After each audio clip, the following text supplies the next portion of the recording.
Hey friend, welcome back to Chronic Plan. If you're new here, my name is Shadrika, and this is a safe space where we talk about planning with purpose, faith, and chronic illness in mind. So today's video, I am sitting down with my faith planner, and I'm doing a little bit of decorating, a little reflecting, and honestly just reconnecting with the wisdom that I've missed. So as you can see, last week or a couple of weeks before, I just really haven't planned in this planner at all, and that's a problem with me. So I'm just going to talk to you about why, because maybe you felt the same. So grab your drink, watch me plan, and let's talk about what it means to come back to home and to yourself with God.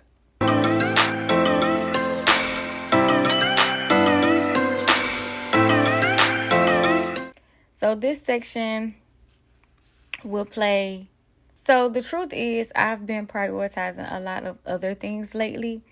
Not necessarily bad things, just life. The day-to-day, being a mom, building a business, navigating lupus, and somewhere in the shuffle, my connection to God just took a backseat. So I used to be intentional with my faith planner, writing down scriptures, journaling my prayers, tracking what I was learning, and really just making space for God throughout the week. But that's just been kind of drifting. And I'm just tired, I'm distracted, and I'm pulled in a million directions. And I realized this. So I'm going to be using these 3 sticker books. I'm going to play around with it and see how it goes. I don't have anything mapped out or anything like that. So Moody Florals, Marble Faith, and faith. And like I said before, I'm using old sticker books.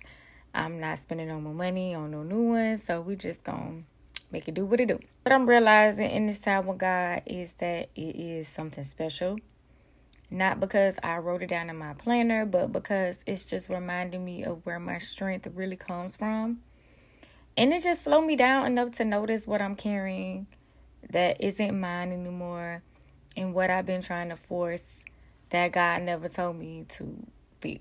I guess I'll just describe how I basically use this layout. And this is an undated planner, so I would actually have to look for the dates and do that. But I guess I'll just do that a little later. I'm going to just decorate this side first. So I got all my stickers pulled off. I took the time to do that off camera. And now I'm just placing them where I feel like it will go and look good. So in this layout, which is still new to me, I'm still trying to figure out how I'm using it. But I write out my Bible verses from this daily devotional that I am currently reading. And it is called Everyday Courage, 50 Devotions to Build a Bold Faith by John Bevere. And I actually like some of his devotions and his books, like The Awe of God. I don't know if you're familiar with that, but that's a good one. And then I reflect on whatever's on my heart the week. And sometimes that's, finances. Sometimes it's doubt. Sometimes it's confidence. Sometimes it's surrendering from that hustle thing and trusting that my gifts are enough. Sometimes it's just somebody that I need to pray for, or a list of people that I need to pray for. So that's basically what I just use this side for. And just to keep track of what I should be doing, like prayer journaling and doing my devotional. So no, this is not perfect, and I don't do it all the time, as you can see. It's just here to help me be honest, for me to see where I need to improve, to remember who I am, whose I am, and how to track the journey of becoming more rooted in God, even if I got a lot going on.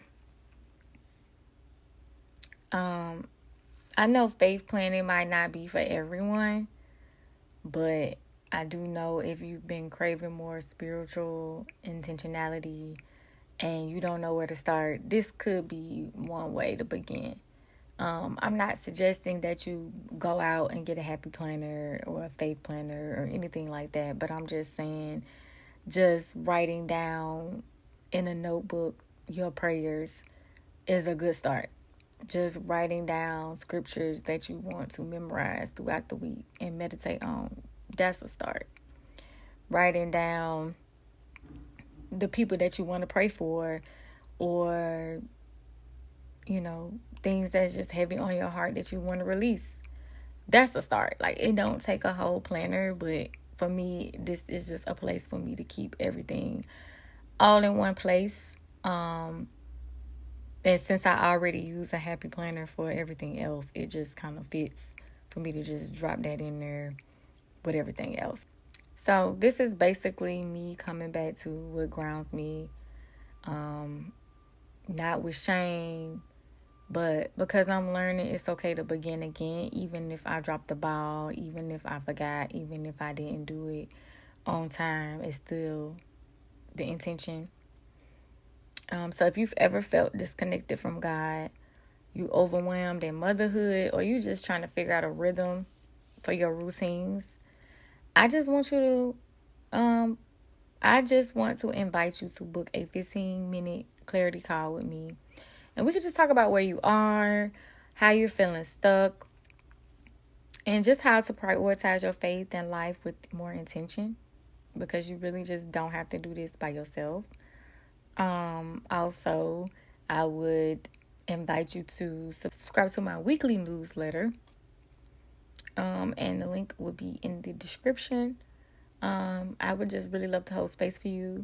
I would like for you to listen or read, what's really going on and how it works, because your faith journey, your healing journey, is nothing about that is aesthetically pleasing. Nothing about that is, your glow up don't look cute, okay? For some people, I don't know how they be making it look cute, but it don't look cute for me. Being stripped and surrendering to God, it don't feel good. It's nothing about that pretty. So that's just basically where I'm at on my faith journey, or what it's giving. And I just want to hold space for you. So until next time, stay encouraged, stay soft, and stay rooted in whatever matters. Bye, y'all.